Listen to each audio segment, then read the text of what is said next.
Hello, hello. Just checking everybody's there. Good evening, good afternoon to some. And those who are in Montserrat, welcome to Montserrat Voices Volcano Stories Part 2. And for those who are joining us for the first time, this is about an opportunity to reflect on one event and hear the different stories, the different experiences of those who went through the volcanic crisis during the late 90s. Welcome again. You will also have the opportunity to share your own story throughout the evening. So please do, I encourage you to share your story. I am your host, Chantal Carty, and my co-host is Miss Derelique Chambers. Okay, so good afternoon. Thank you, Dee. Okay, so this evening, just so for those who are joining us for the first time and may not be familiar with how the evening's going to go, in terms of audience participation, you will be muted, okay? But there will be moments when we will encourage you to share your stories, ask questions. So feel free to unmute. You do not have to have your video on if you don't want to, so that is definitely optional, but it would be nice to see your lovely faces because, you know, one of the things, sometimes we'll see somebody we have not seen for years. So, you know, that will be a nice thing if somebody sees a face that they remember from a few years ago, okay? The session will be recorded. For those who are not aware of that, it will be recorded and shared online after the event. Now, in terms of questions or comments, please use the chat feature.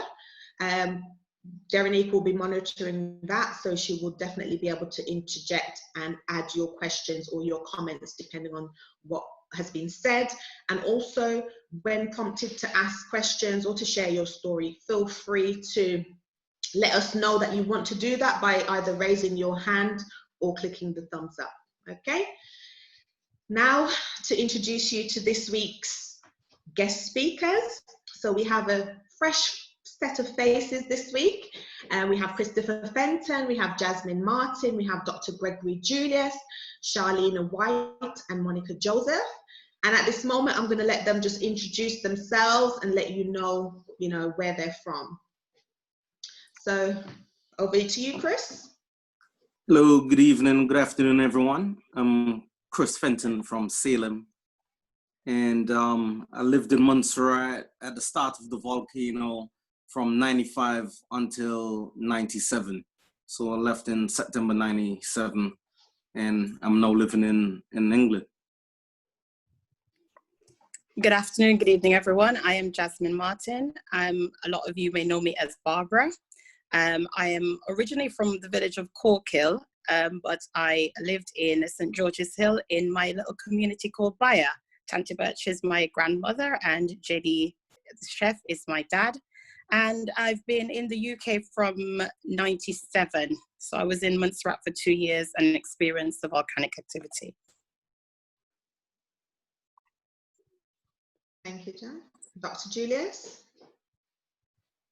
Good evening to everyone. Gregory Julius, born and bred in Montserrat, to be more exact. Those of you know where the airport is, George Bottom. That's where I was born and raised. And for me, the only time that I spent out of Montserrat has specifically to do with my work. When I was part of the teachers union, I traveled a lot. I traveled quite a bit in relation to government business and more so studying in the Caribbean, University of the West Indies, and completed both my master's and PhD in UK, University of London and Birmingham, respectively. I also had the opportunity to visit Montserrat straight after A-level. After I finished A-level, I went to UK. I was invited by my dad, that left many years ago. He was basically living in Gravesend, Kent, so he's not really on the outskirts of London, as you would say. And so I had that experience of being in UK. I spent 6 months. It was an opportunity to see whether or not I would have been able to get into college and the likes.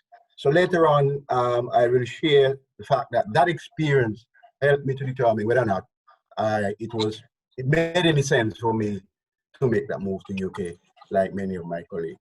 So I leave that for now. So basically that. That's where I am. And of course, I'm an educator all my life, 32 years as an educator, teacher, untrained, trained teacher, principal, and now administrator, director of education in the ministry. Thank you very much. Thank you. Charlena? Good afternoon, everybody. I am Charlena White, and I am originally from Trials, over the bridge, just past Kinsale. I grew up there. I left Montserrat just when the volcano was starting in 1995. I just graduated high school and was off to university. So I was there for the beginning, very, very beginning, and then I left, came back just to visit during holidays. And I lived outside of Montserrat until 2014. So I did university in Trinidad. Then I came back to Montserrat for maybe a month. Then I worked in Antigua as a teacher for a few years. Then I went to the UK for a few years. Didn't really like it there. Then I headed to South Korea, where I worked for a while. Then came back to the UK for about 3 months. And then I headed to the United States, where I stayed for about 7 or 8 years before returning back to Montserrat now. So I'm back in Montserrat, and yeah. Thank you. And finally, Sister Monica. Good evening, all. Good afternoon to some. I am Monica Joseph. I am originally from St. Patrick's in Montserrat, and I moved to Webb's Village, I think in the early 80s. And that's where I was during the volcanic crisis. During the crisis, I was a police officer, and I moved to England in 1997. Okay, so thank you. So everyone, those are your guest speakers for this evening, this afternoon, depending on where you are. So before we get into hearing more from the speakers, I would love to know, where are some of you from originally or still living? So if you can just into the chat, if you can add into the chat, using the chat feature, in your village.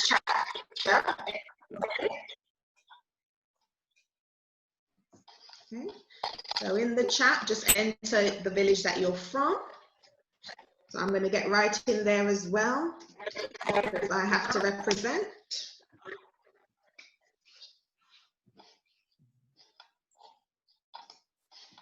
Okay.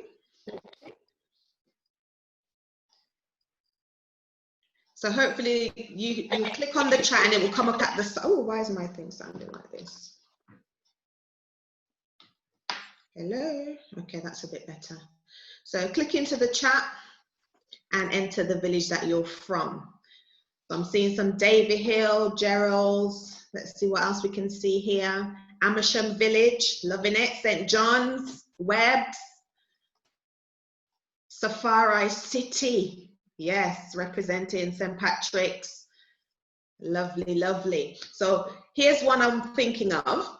So as you're putting those into the chat, we all know that Montserrat has 3. And when I say we all know, I know there's some young people who may not know, but we all know, or should know, that Montserrat has 3 parishes: St. Peter, St. Anthony, and St. George's.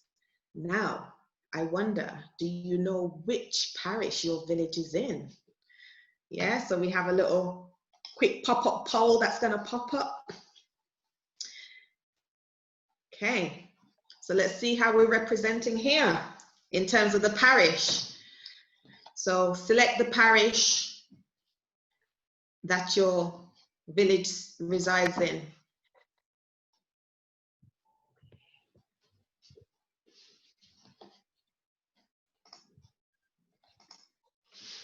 So we've got Harris's and Fairfield still representing. We've got Baker Hill, St. Peter's. Lovely. So far, it's a tie between St. Peter and St. Anthony. Everybody's okay. Keep going. Where's the Long Ground and the Chewits people and the Farms people? No Chewits and Farms in the room. Okay. Are we able to see the poll, Dean? We've got about 9 more seconds of the poll. So those of you who haven't had a chance, I'm just going to shut it in about 3 seconds, 2, 1. Let's have a look. St. Anthony. So most people in the chat from the St. Anthony parish. Nice, lovely, lovely. Okay, so we're just going to get right into our conversation for this evening. And our first speaker will be Chris Fenton. So just going to hand over to Chris. He's going to share with us his memories, his experiences during the volcanic crisis. Okay. Good evening, everyone. Or good afternoon, where you are. Okay. Very good. I wasn't expecting to start, but here we go. So the volcano started 95, 18th of July. And to be honest with you, that specific day is not clear in my mind. Like, I know it was in Montserrat. You know, from speaking to people, I can remember, you know, hearing the noises in you know, in the sky, kind of sounding like an airplane, you know, looking up, not seeing an airplane, none of that stuff. But how the rest of the day panned out is not really clear. I guess I'm, you know, that traumatized or something that my mind has totally blanked it out. But, you know, I kind of remember, you know, like family, friends coming around and us speaking about stuff and, you know, listening to the radio because there was like so many updates. But other than that, it's very fuzzy, a day. But, you know, in the next month, there was like so much activity from the volcano. And those are a bit clearer because, you know, I remember speaking to people, a lot of people used to be going, you know, up to the east to see, you know, the steam coming from, you know, the volcano and stuff like that. I never went to see it in person, you know, I don't know, maybe I was a bit nervous, not thinking to take any chances because what if the volcano was to do more? Because I remember, you know, from being in school, hearing about Martinique erupting in like the early 1900s, where like everyone in that area got killed, except this prisoner who was in a dungeon, you know, and that kind of stuck in my mind. And over the years, it still, you know, comes back because I'm thinking like, if I were to move back to Montserrat and I'm gonna build a house, I need to build a bunker or something, you know, to stay safe, like from the volcano, because you know, that's where my mind was like, whoa, this thing can go at any time, and you know, perhaps we all may, you know, get wiped out from the volcano. Luckily, that hasn't happened, and you know, hopefully, it will never happen. You know, but yeah, that was like the beginning bits, and I remember that first major eruption in August, because I was in Richmond Hill spending some time with my cousins who were visiting from New York, and we were up all night playing video games, you know, having, you know, video game competitions and so on. And then in the morning we woke up early, we were back playing games, you know, and the electricity went. You know, we heard this noise, we looked out, you could see all this black cloud just coming down from towards Chance's Peak, covering, you know, the whole place. And then all of a sudden, you couldn't see anything. Search bar, everything. You know, you couldn't even see the person in the room next to you. And it was a very scary moment, thinking like, whoa, is this it? Is this the end? Like, you know, and that was the beginning of, like, you know, the constant eruptions and, you know, being like scared, wanting to know what's going to happen. You know, am I going to have to leave? Am I, you know, going to have to go to another island? Who knows? So at that time I was I was just finishing third form. So I just finished third form. So I went into fourth form in the September, you know, so we were at MSS in town, and, you know, having school under those conditions definitely was challenging, you know, because, you know, interruptions from the, you know, the ash, and, you know, whether you're gonna have to evacuate, you know, all these kind of stuff. It definitely played on your mind. And also, you know, on a personal level, I was affected because my dad got very sick at that time, and he had to move to Boston for medical purposes, and he was hospitalized. And to be honest with you, I thought he was dead at one stage, you know, because we had this telephone call from America, and I saw my mom on the phone, her breaking down, and I was like, whoa, my father is dead, you know. So all that kind of stuff is playing on my mind. I'm not really, you know, so is it, you know, the volcano, my father's health, my mind is all over the place. So it was a challenging time, to say the least, you know. But as a young person, you live with the conditions, and it's like life goes on. So even though the volcano is there, it's not there, and you carry on, you know. To be honest, it was dangerous yet beautiful, because I don't know if many of you remember those early eruptions, man. When that went, and you see, you know, that plume of ash in the air is like majestic, you know. You know, seeing the mountain glow is like really beautiful. I know people back in the day, they were not really right in their mind. They used to hike the mountain, you know, to get that nice photograph of the dome glowing, like, and they're right above it. You know, I remember being nervous because my brother, he worked for Cable, well, he still works for the telephone company. It's not called Cable and Wireless now. But he had to go to Chance's Peak because they had like antennas and stuff on top of Chance's Peak. So even though the volcano had started, Cable and Wireless was still sending their staff, you know, up the mountain. And my brother, he was on top of Chance's Peak when an eruption took place. And thank God he's still alive, because he could have easily been killed. You know, he barely got back into the little structure that they had on top of the mountain, you know. And the way how he described it, it was like, yeah, you know, massive stones, you know, being thrown out from the dome, you know, dropping in and around him. And yeah, thank God he made it. But that's how the volcano was. It's like we lived with it. You know, we knew the danger, but we didn't know the danger, because if you really knew the danger, people weren't going to be taking those risks. You know, companies would be more risk averse, and, you know, we wouldn't be doing any of that type of stuff. But luckily, you know, as the years have gone on, you know, with the scientific advice and everything, they've drawn up all these maps, and they're saying, no, you're not allowed to be here, there, etc. So, you know, we've kind of passed that bit.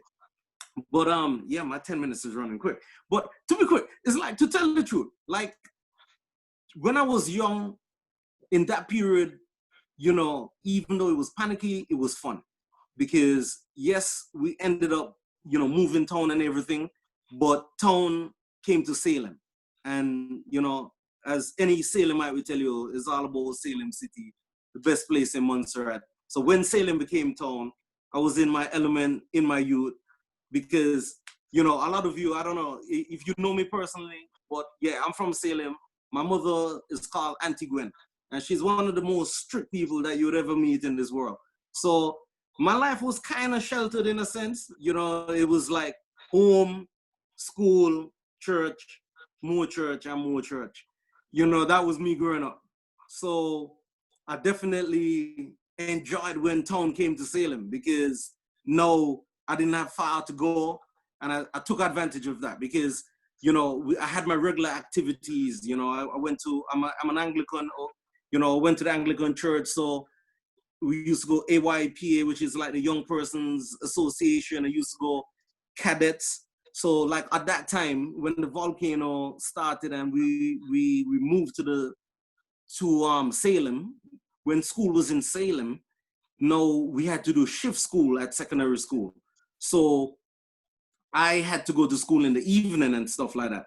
So now cadets was no longer in the daytimes. we had in the week time, sorry. So we had cadets like on the weekend. So I took advantage of that in that I went to cadets, and when I came back from cadets, when cadets brought you back into Salem, instead of going home, I'll just stay out and lime at the basketball court over by Andy Lawrence and everything, because I knew if I went straight home, my mother would say, well, church tomorrow, go relax yourself and whatnot. So I just stayed out and, you know, took advantage of town being in Salem because I didn't have far to go, enjoyed everything and just walked back home. So yeah, I definitely mixed the two, you know, like live life, live that best life, but still being mindful of the volcano because it was very scary and you had to always be on alert. You know, the volcano is a lot of work, especially in the early days, because ash, the cleaning is like, you know, you want to look up and admire it, but you got to run out, you got to pick up all your clothes, you got to go back inside, you got to lock up the windows. Yeah, it's quite stressful. It was definitely stressful, but I enjoyed it. You know, I made the best of it. And here we are today. You know, I still go back to Montserrat all the time, still have family there. You know, yeah, I'll leave it there for now. Okay, thank you, Chris. Yeah, I love the fact that you saw the opportunities in that as well, in terms of, yeah, this is a difficult situation, but then it afforded you some opportunities as well. Now, I've got a question for you, but before I come in with my question, has anybody in the audience have any questions or comments that they want to bring to Chris at this moment? So I'll give you time to do that. Dee, is there any questions? Yeah, we've got a couple of people speaking up. Salem. Yeah, I have a question. Oh, someone's just talking at the moment. I think that's Arlette. Yeah, but it's okay. You go ahead. No, go ahead. Ask your question, Arlette. Oh, sorry. Can you not hear me then? Yeah, we can hear you. We can hear you. Me? Yeah. Ah, okay. No, it wasn't a question. I was just saying, because Chris is my brother. He just bloody own way is what it is. And it's a pity he's only now it come out because he needed to get more licks. That was one of the questions, actually. Steadroy came back. Chris, did you get licks when you got home? So you have to answer the question. No, my mother was sympathetic. You know, it's a difficult situation. So yeah, I guess she was embracing the modern times. No, you are spoiled. This is what it is. Okay, so I have a question for you, Chris. Yeah. Okay. Thank you very much. Yeah, I have a question for you, Chris, and it's to do with one of the things I found out whilst interviewing and speaking to a lot of people was to do with the outreach program that's been put on for the children who they felt needed some kind of support during that time. But before I get you to share, we just have a little video clip we want to share with everybody else. Okay.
Here in Havana, we haven't yet seen the final package agreed by the British government and the Montserratan government.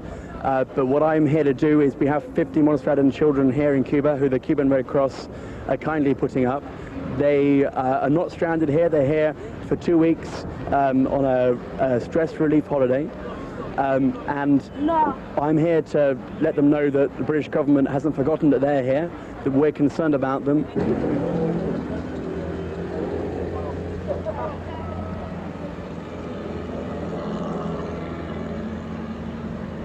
So it's important as British citizens, dependent territory citizens, that we look after them and keep them informed.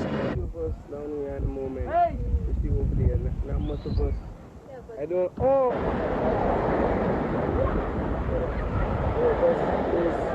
Those who be good. Yes, come on. Yeah, I'm going to start the wood. I can't walk out more than the pipe for me. And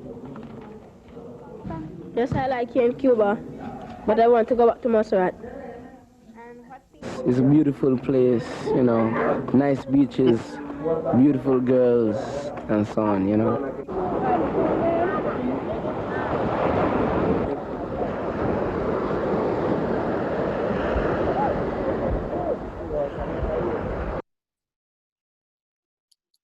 Okay, so Chris, I can see that you were part of that experience, and I know some children also went to Dominica. Somebody shared with me that they went to Dominica and so on, and clearly you were one of those children that went to Cuba.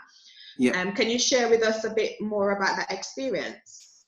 Yeah, no, it was good. You know, 10 minutes go so quick. I didn't even tell you everything I wanted to tell you, but the first trip that I actually went on was in Christmas '96, and I don't even know who organized this, but we went down to the Virgin Islands. So I don't know if it was organized like through like a church or with like some Montserrat associations down like in the Virgin Islands. But we went down to Tortola. I went over to St. Thomas. I stayed with like some, Montserrat, some people from Montserrat. So I stayed with Clem Greenaway and his wife, Rose Greenaway. Unfortunately, Miss Rose, she passed away a few years back, but yeah, that was like my first experience with it. They took us from a break from Montserrat, so we went down to the Virgin Islands for the Christmas period, had a little break, and that was really good. And then in '97, so yeah, there was like so many different trips. People went to like Jamaica, as you said, Dominica, other islands. So I was on that trip that we went to Cuba. That was me in the video, talking about, yeah. Anyway, we leave that bit. But it was really good, because it was such a good break. And we have to give thanks to like places like Cuba, because even today we have Cubans coming to Montserrat to help us out, the doctors, the nurses, that kind of stuff. And it was really good stress break. Being in Cuba, we had like medicals, seeing dentists, psychologists, all this kind of stuff, which was useful because I've never seen a psychologist in my life. But, living under so much trauma from the volcano, all that stuff, being able to speak to professionals and whatnot was definitely, beneficial. And like being exposed to like so much different culture, like, being in Cuba definitely is like, sparked something in me, because like in the years since I've traveled extensively, because my love, for understanding and learning about new cultures, seeing historical stuff, that has grown. And, I thank Cuba a lot. They done well for us. And a lot of the children, I'm in touch with, and they thoroughly enjoyed it as well. And it was perhaps, one of the best trips that I've ever taken in my life. Okay, thank you. So it seems like there was stress relief put on for the children. Yes. But this is to everybody. This is to everybody in the room at the minute, the guest speakers and also those in the audience.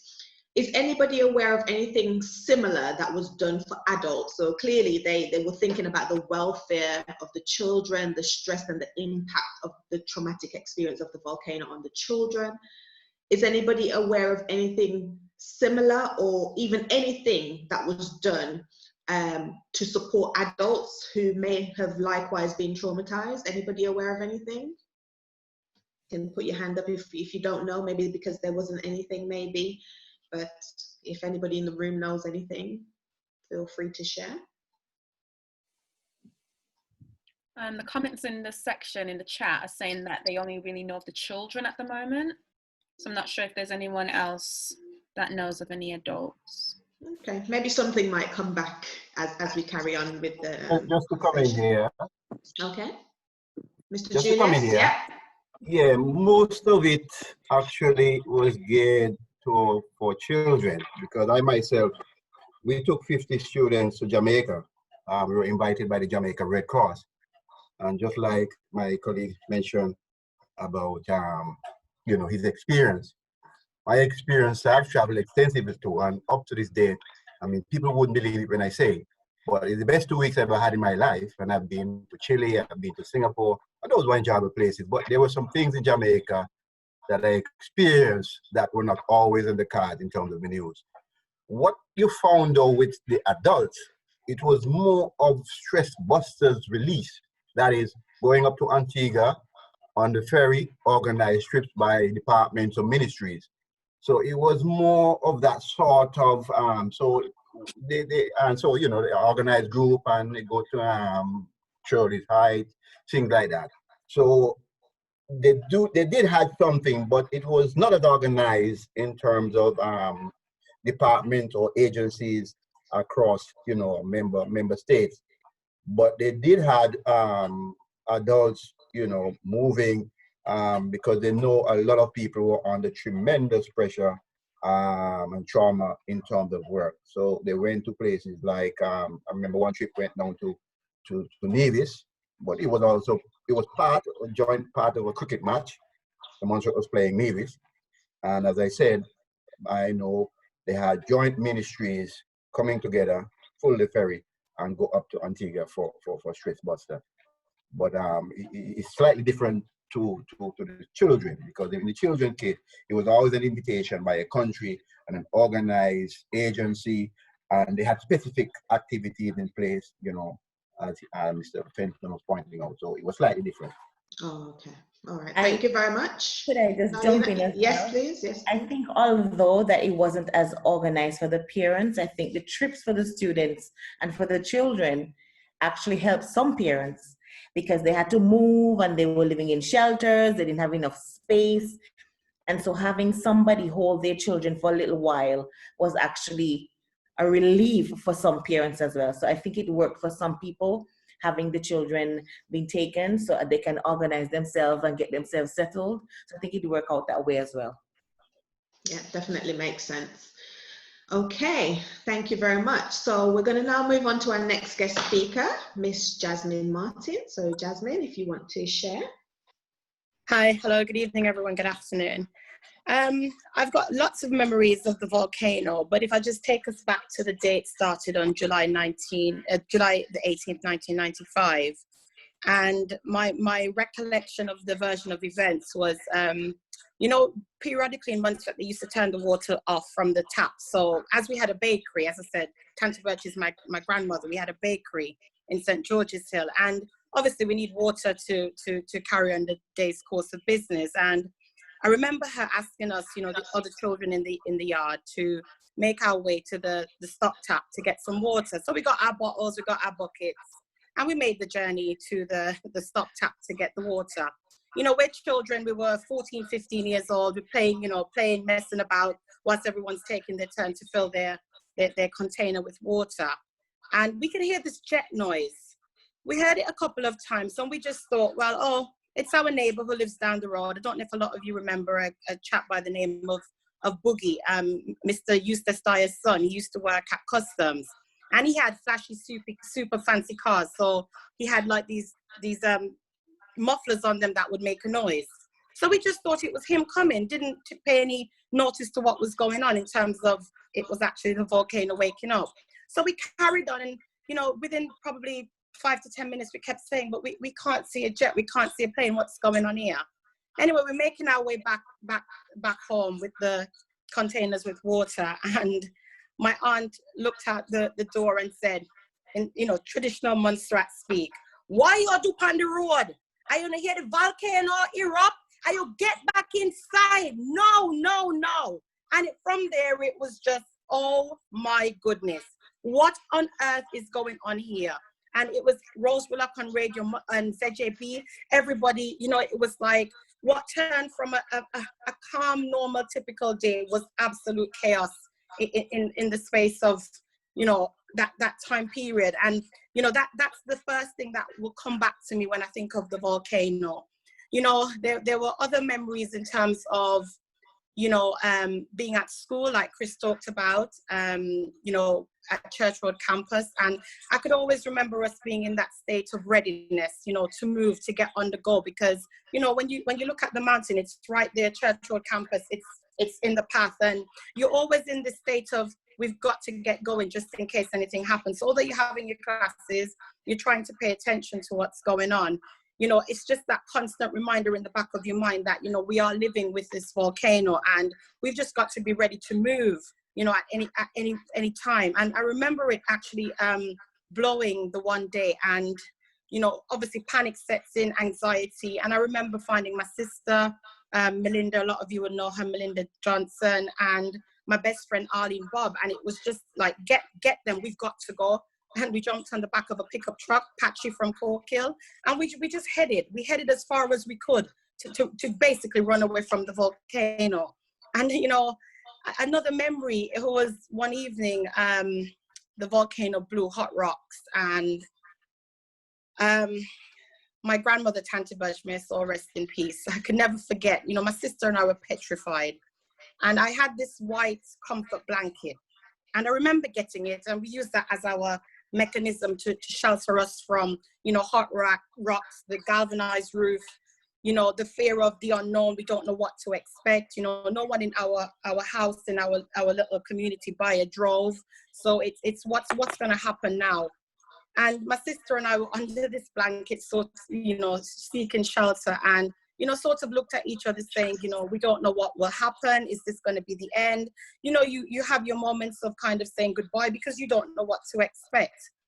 And the one thing I remembered, I kept seeing Tante Budge go back and forth from the living room to her bedroom, thinking, what on earth is she doing?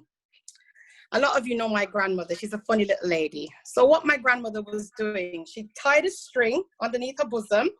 And you know how old people are, they have their little stashes of money stacked away, because she never loved the bank. Everything was stacked away. And she's very conscious that we're going to have to leave Bayer. So she's not leaving her little pockets of money, you know, here for anybody to get access to them. And Tante Budge stuffed, when I tell you stuffed, every part on her body, back, front, everywhere was stuffed with little envelopes of money. You know, when we eventually made it to the safe zone, we were staying with Mr. Stedman Castle, Warren Castle's dad.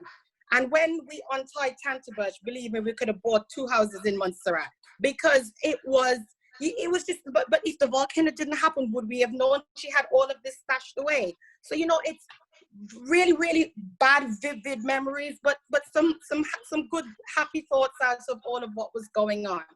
And just lots of mixed emotions. You know, I remember, you know, Chris talked about us having school in Salem. You know, it was shift system. You know, at the time I was a prefect, so it wasn't just about attending school, it was attending, but assisting the teachers the best way we could to ensure that the classes were running smoothly. So, you know, levels of responsibility.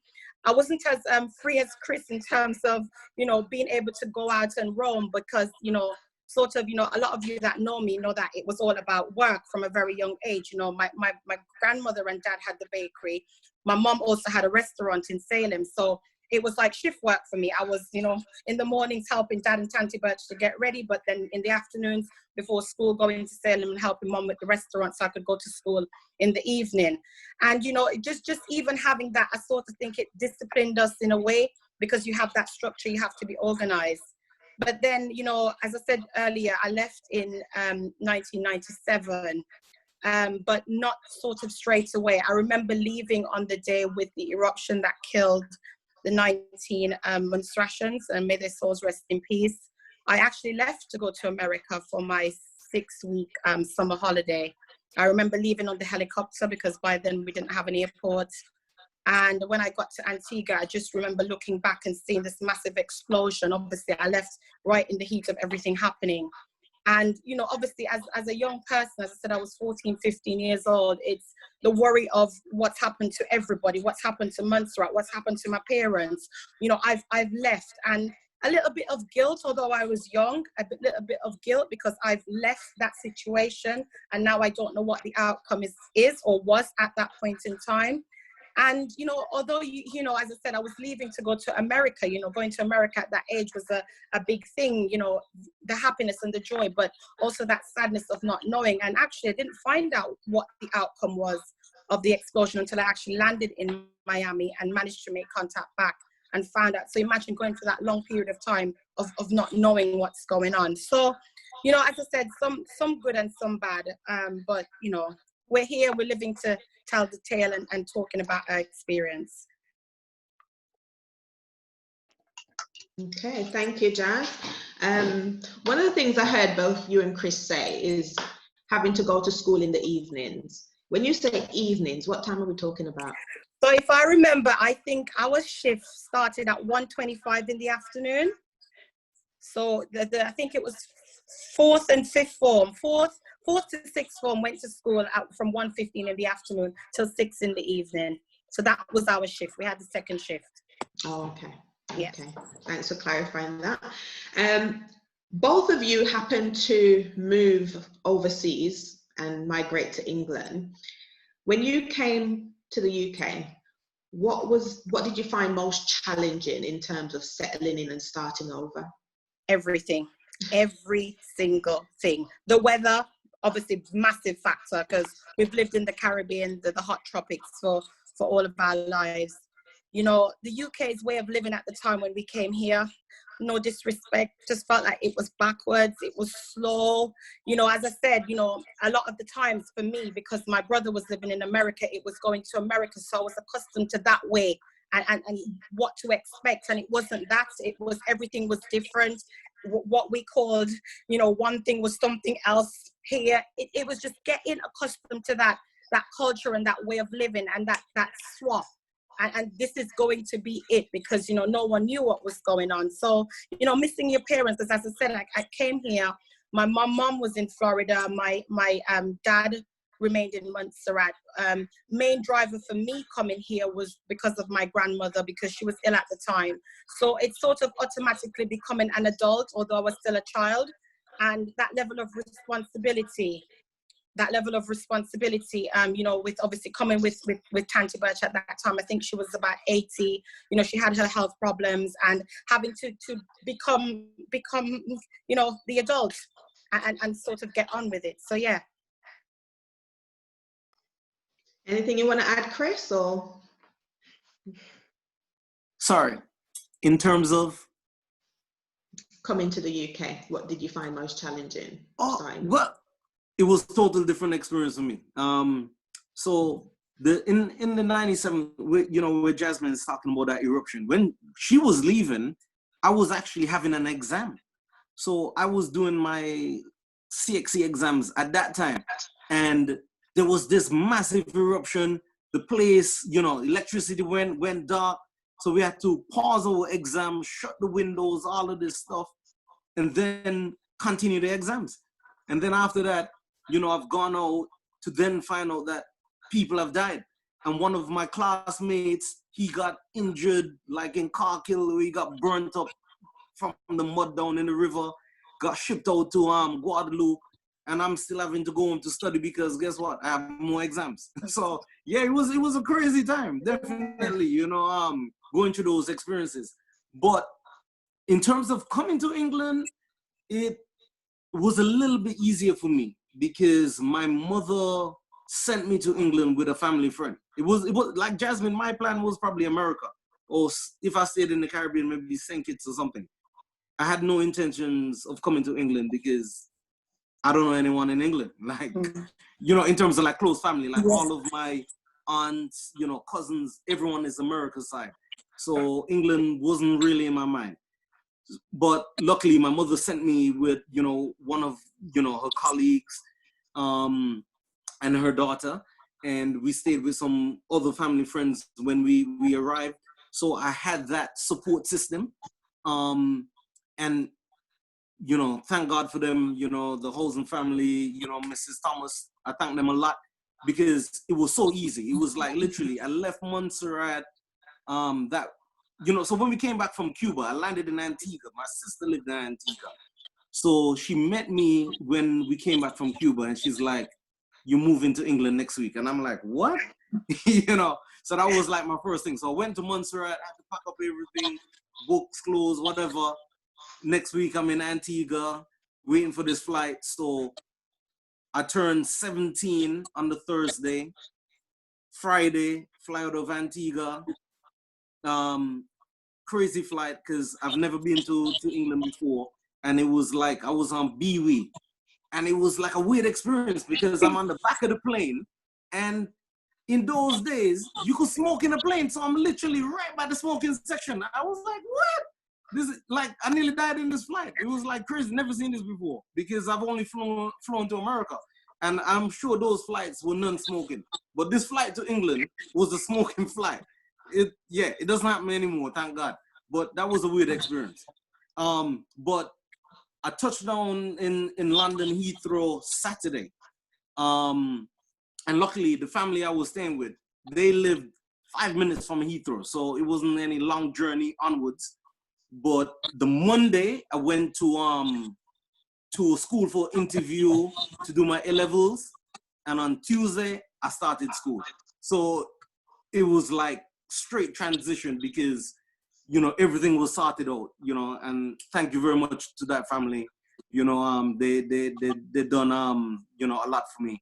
And, you know, I'm still in touch with them. I'm still grateful for all the help that they gave me. So thank God my transition to England was a little bit easier than Jasmine's, you know, because I was still able to be a child to an extent, you know what I mean? Thank you very much. Thank you very much. Chris. I have a comment. Mr. Christopher Fenton, young brother. Yeah, you're thankful to that family. And Yeah. and who else are you thankful to? Thank you very much. We're talking about the immediate move, not when you came. Yeah, I'll leave you lot to have that conversation elsewhere. Okay, so so far we've heard from, you know, 2 people who were young, who were children, who also migrated. At this point, anybody got any questions? Any questions in the chat, Diddy, that anybody wanted to ask? Or it's not a question, it's more a comment from Jessica. She said that she didn't even remember the shift that happened when she came over. And she's just thankful that there's this platform that you're able to actually remember these things, because she didn't remember the shift. She kind of just went into it without realizing there actually was a shift. Thanks, Jessica. Thank you. So at this moment, I want to introduce or bring into the conversation Dr. Gregory Julius, who is, as he said in his introduction, a teacher and was a teacher at the time. So, Mr. Julius, can you share your memories for us, please?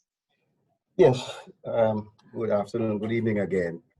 And that is where it really started, because actually we were at what was then the usual Overseas Canadian Development Teachers Workshop, OCAD, at the Montserrat Secondary School. And we had a gentleman by the name of, I think it was Fred Muggy. Muggy was his surname. We found that very amusing, but nonetheless. And so we were in actually one of the science labs, because he was more focusing on the teaching of science.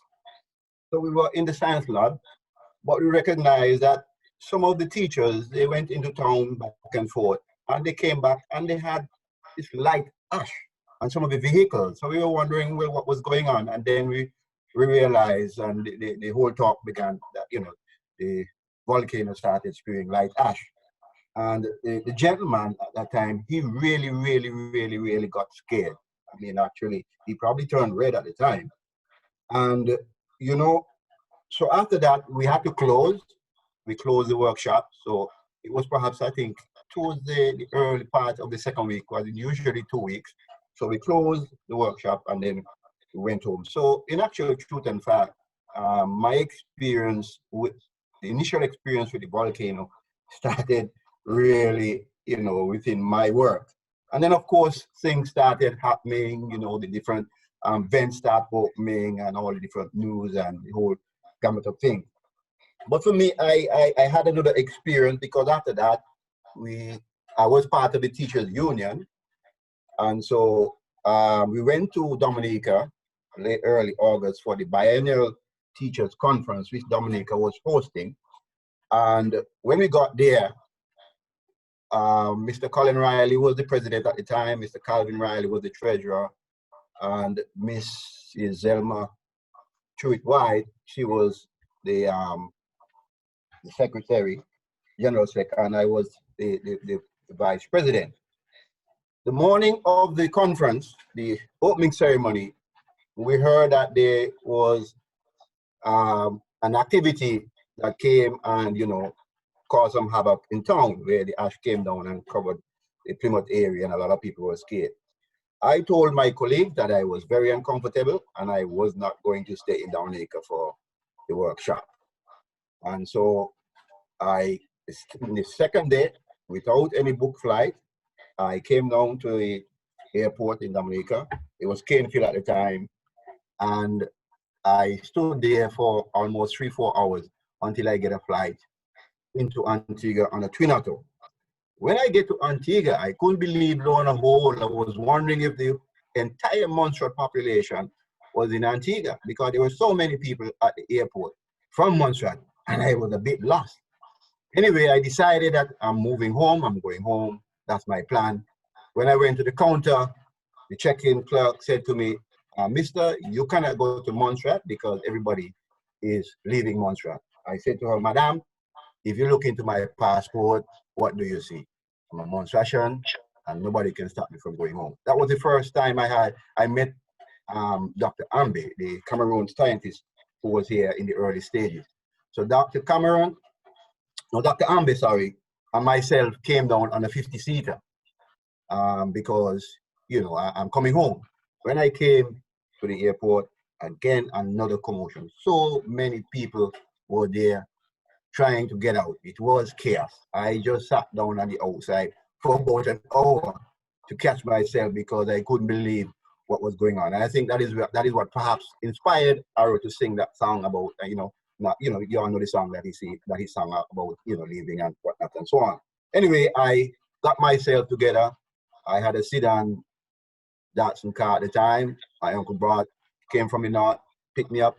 And when I came into the top of Gerald's, again, there was another problem, because by that time, people from the Truitt and Longrong village had made their first relocation. And so the Gerald's Park became really like what I consider a battlefield, because all these tents and so on and so forth. Again, even the defense force at the time, they wanted to deny me rights to get into my village. I said to them, gentlemen, I'm going home. You all cannot deny me rights. I live in Gerald's. I'm not a passerby. So I went in, and that was that. So those two experiences in the beginning, you know, they were kind of vivid for me. But what I would really like to do is just to kind of, because as the two previous speakers said, there's so much to talk about. So I'm going to just pick on a few things that I want to talk about. Now, like my colleagues, my experience is vastly different. I didn't have to leave Montserrat. I didn't have to move from, you know, the affected area. So for me, my experience was not a loss of property, land, and the likes. It was a kind of social, emotional sort of problem. Now, let me give a classical example. I live in Gerald's, very quiet, tranquil village. And from the time Defense Force came into the village, the FRN, what we call Pastor Peace, it was chaos. I was looking after my grandmother at the time, and we couldn't sleep in the night because the trucks moving back and forth, and then sometimes they have functions on a Friday night, and people passing, and the kind of language and so on, and a lot of things were happening there. And so it affected us emotionally and socially, because we have, you know, certain types of behaviors that you're not accustomed to. I mean, it's not to say that I don't experience some of that within the village itself, because every place have its uniqueness and, you know, have similar things. But it's the constant barrage of the trucks moving in and out, a lot of vehicles and a lot of people. And so that affected the whole social and emotional aspect of it. So for me, as I said, most of my experience, because added to that, I've never really experienced a full blackout. I hear people talk about it. And every time somebody talk about a blackout, in my mind, I try to put my hand out and imagine that you're telling me that you can't see your hand? And they say, yes. And I say, well, that has to be scary. So I've never really experienced a blackout. We experience ash in the north, especially during some of those major eruptions, and you have a shift in wind direction, because most of the ash, once the wind doesn't change direction, it's northeasterly trade wind, it takes it over town, Salem, and the likes. So once in a while, when they had eruptions, you did get that experience. But I don't think it's nothing comparable to what I've heard from many persons living on that side spoke about the experience with with a blackout. The challenge for me as an educator at the time was that you had major disruption of school, because I was a primary educator at the time. And so all the primary schools were closed in initial stages. And afterwards, they started school at Gerald's on the 10th. And I must say, it was really, really, really a difficult situation, because the tents were very, very hot, because they were designed for that sort of thing. It was a temporary, it was a makeshift thing, but we had to endure tremendous heat, both staff and students. And then what make it worse, it was just on the grass, and so when it rained, it becomes very mucky. They try to make amends to that by putting some sheet of plywood, but the sheet of plywood sometimes they get wet too, and so it was really, really, really a difficult time.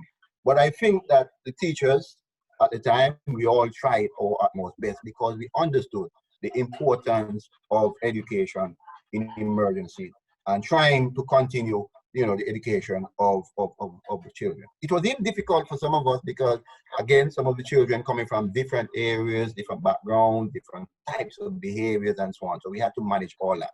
Shortly after that, I think we worked there for about a year or two, and then we moved to Braids, because Braids was housing most of the students from the town side, whereas Gerald's was more from the eastern side. But then eventually we had to merge, because they started moving towards making some changes at Gerald's in terms of airport, the heliport, and that sort of thing. So we went to Braids and we merged, and that is where we continued education.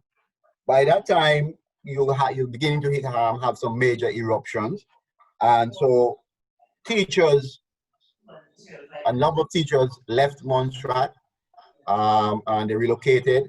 So it meant that we had lost some of our best teachers, because some of them had no choice. It was the whole issue of their children too, because school wasn't really starting in some cases, and they wanted their children. And it's not everybody had the opportunity to have a family or friend in UK.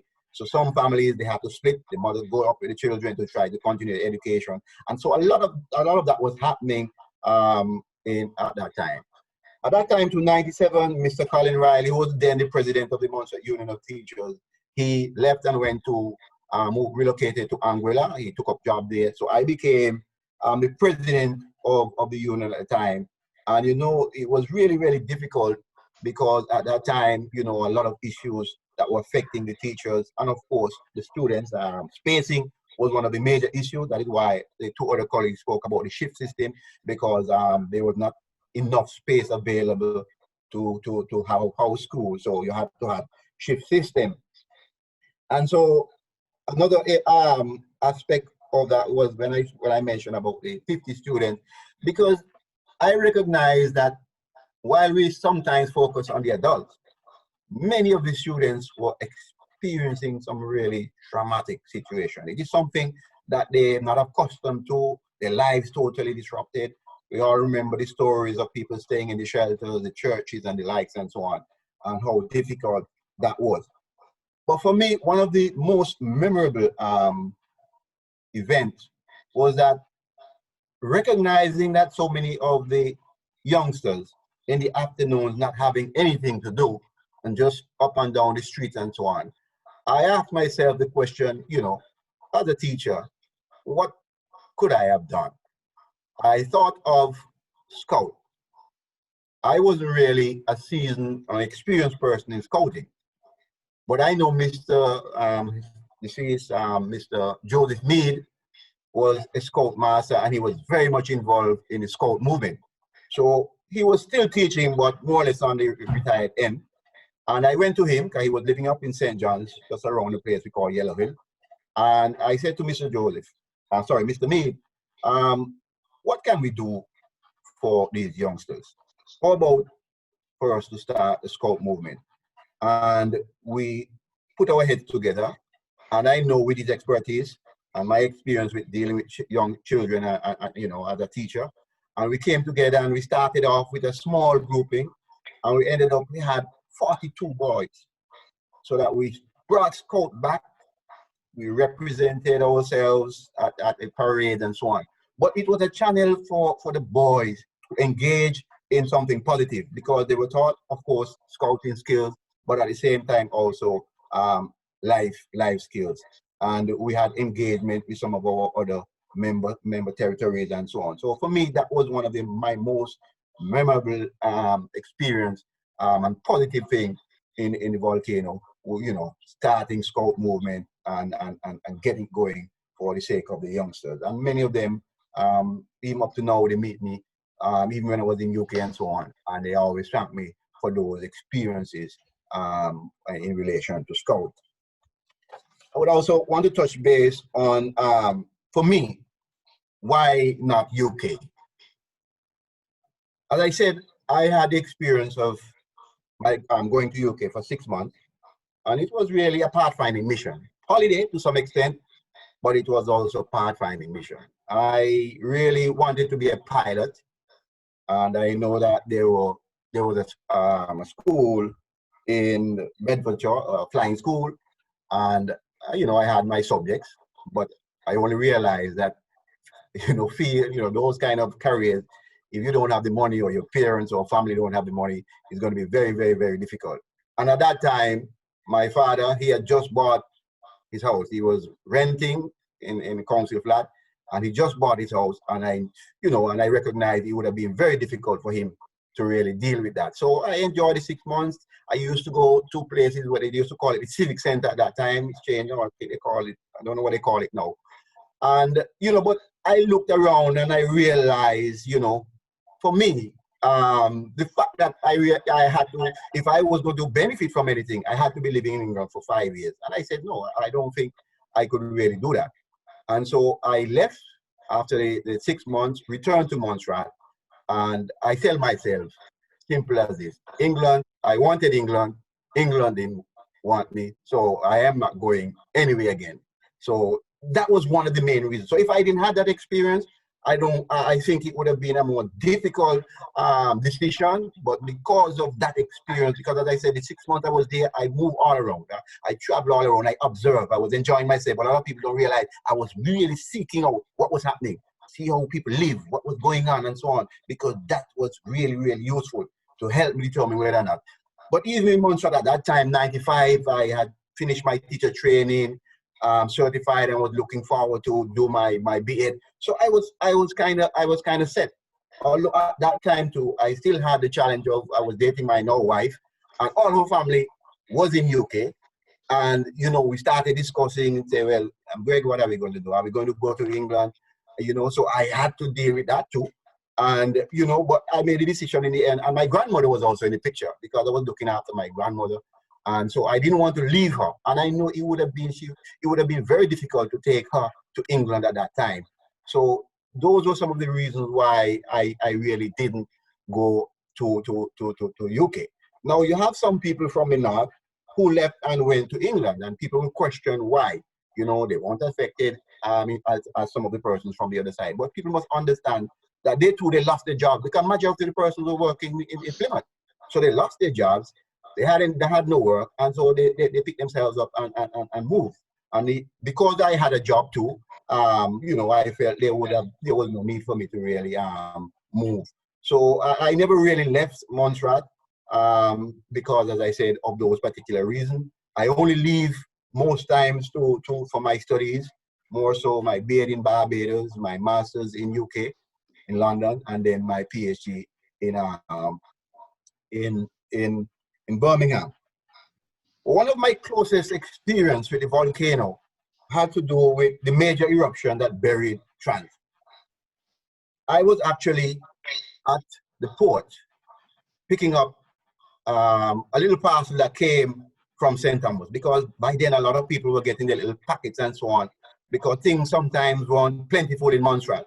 So I had a family friend in St. Thomas, and he sent me a little package. So I went to pick it up. But when I went to the port, it was trickling. There was a lot of ash, light ash trickling. And we had to wait for, it was Captain Johnny, name of the ship. We had to wait for the ship, for the forklift to bring the boxes up and, you know, the other goods. So just as the forklift landed the packages, there was this young man. He used to play basketball. I can't remember his full name, but they used to call him Tower. Dark, tall guy. He used to play basketball, center. Some of you probably might remember him. They call him Tower. And he just burst out from nowhere and said, the scientists said to close down. It's a major eruption. Now, at that time, I saw a box and I started just taking my hand to brush the ash off the box. And I saw GRE. And I suspected that was my box. And you know, I leave the box. Instead of me take the box up and go with it, I jump in my car. And I have never in my life drive so fast out of the port. As a matter of fact, a gentleman, Mr. Hobson, he was down there too. And he said, well, you're not leaving me.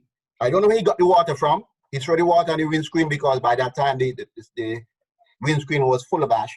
And we got it cleared and we drove off. When we came up by Corkill, we saw this bellowing thing. And I said, Hobson, I'm not staying here now. We went to Salem and we said the same thing, bellowing coming. I said, Hobson, not me, I'm heading north. And by the time I reached north, we then heard that Trans and Farms was buried.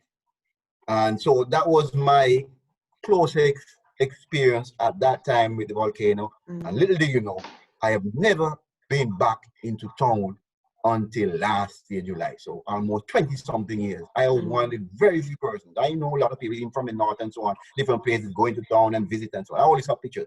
I've never been. So last year, after all these years, I went back. And I believe for me, it was that traumatic experience, you know, being, you know, because if that thing had come the town side, you know, it could have been a different story. So I believe that was one of the reasons that kept me out. But separate and apart from that, you know, you listen to a lot of these stories, just like I'm hearing now from persons from that side out there, the volcano and the experiences. And for me, another traumatic experience was when I saw some of the bodies of those persons who got killed in the Faroes eruption. And we couldn't go inside because we were on the outside of the hospital because, you know, they secured the place. But we saw when the helicopter landed very close to the helicopter, took out the bodies. And, you know, I saw one or two of them, you know, and the burnt body. I didn't even wait, said, for anything longer because it was very, very horrible. And I had to leave, but and I went away because I couldn't take that on. And so, you know, for me, that kind of stick into my mind because, you know, you could imagine the kind of pain and anguish those persons were in, you know, to die that way. And so, you know, for me, as I said, most of the volcano experiences for me was more of the social, emotional part of it because, as I said, I didn't have to physically be relocated. I mean, my house in Giles, we had to house many of our long-ground family and friends. And so, you know, all those things, you know, bringing close and dealing with that sort of thing and so on. But, you know, all in all, we recognize that, you know, persons who had to relocate from, the affected areas, they really go through a lot of challenges. But at the same time, we on this side, we too had to go through some of the challenges in terms of the change because it brought change to our region. So I'll leave it there for now. Yes, thank you very much. There was a lot there and I didn't want to interrupt you because I felt that it was a lot of, a lot of stories that people may not have heard or, for me, I can't even imagine what it would be like to see those people who had passed away, that were caught up in that horrific experience. So in terms of questions, Dee, have we got any questions aimed at Dr. Julia? Jaron Harris, I hope I'm saying that correctly, has asked, what year were we at Gerald Park? Is that we started roughly 96, 97, thereabout. That's when we were at Gerald, because 97 we had for the academic year 97-98, we went over to Braid. So we were at Gerald, so roughly about 2 years, close to that. And he would have probably understood, experience, as I said, working under those tents, which was very, very, very, very hot. Because no air conditioner, and they didn't have much room for that. So that was part of the whole thing. Okay, thank you very much. So we're going to move on now. As you can kind of get the gist of the session tonight, it's about looking at, the impact the volcano had on children, teenagers, as well as adults. And I was speaking to Maureen KB Lee earlier this week. She wasn't able to join us today due to work because she's currently working in the nursing profession. And I've just taken a bit of her story and quoted it here. And one of the things that she was saying in terms of what she found challenging when she moved to the UK was about balancing that work and study and being a full-time parent. And also just getting used to the different culture here in England. So my question, and I think most of you should have seen this by now, is do you think it was easier for children and teenagers to start over when they migrated to other countries in comparison to adults? So we're going to put up the poll question now, and I want you to just add your thoughts in. Answer that question. Do you think it was easier for children, teenagers to start over when they migrated to other countries in comparison to adults? And please be ready to share your reasons why you think so, okay? So hopefully everybody would have answered that question. And what we're going to show now is just a little short video clip which I stumbled across and I thought, wow, for those who have never seen the volcano in its glory, hopefully this will give you an idea of what a lot of people are talking about when they're talking about the pyroclastic flows and the eruption and things like that. So next slide, please. Just got to move.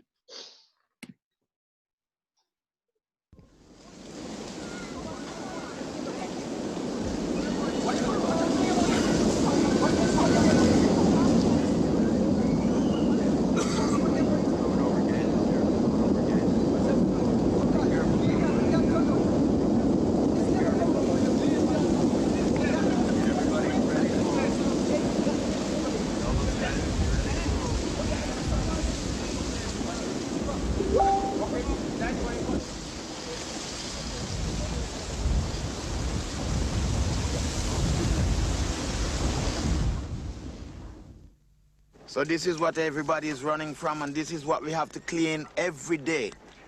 Even though the house is closed, it still sweep through some of the glass windows or hurricane shutters, or even escape through some little part of the house.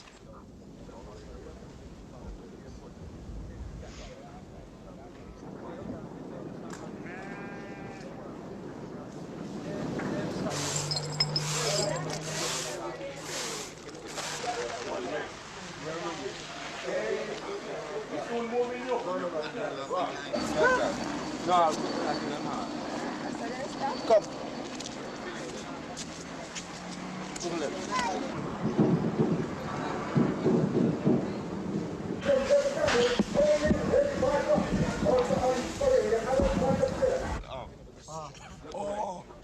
But the stress, the volcanic stress, it's terrible. It's killing us down here, mentally. The mental strain on us.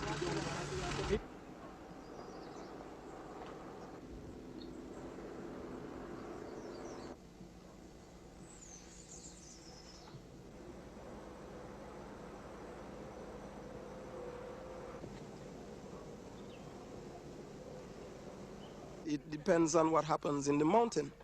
But many of us would prefer to go to a neighboring island, Antigua or St. Kitts or St. Thomas or St. Croix, for instance, if we can get into the Virgin Islands and work, rather than going to England and living on welfare. And the other thing is you're closer to Montserrat. You're minutes away by boat or plane, to Montserrat. We want to be able to be close to Montserrat.